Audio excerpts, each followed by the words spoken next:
case proceedings, they nominated my brother Singh, who conducted the case proceedings. So he will kickstart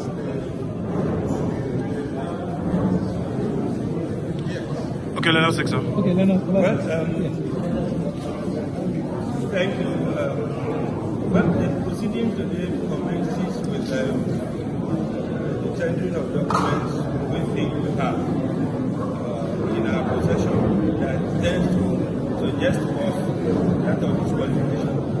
The withdrawal from senatorial election of Senator Kassim, which was signed and filed with INEC on the 15th of July 2022, and the acceptance of his nomination, which was also filed and served with INEC on the 14th of July. So that document has been accepted from what we have seen in the United States of American dollars. Thank you.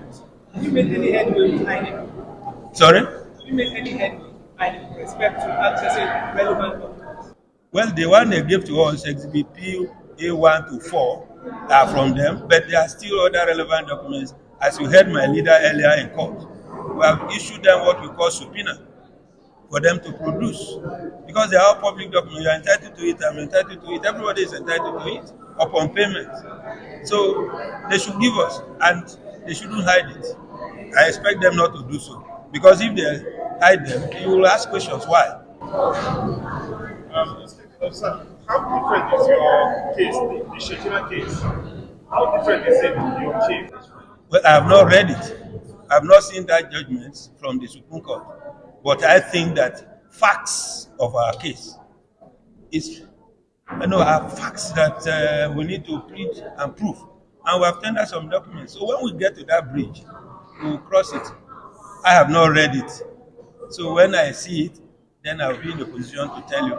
But there is what we call obiter dictum, statement by the way, and the reason for decision. We'll get there, and then we'll be able to do a distinction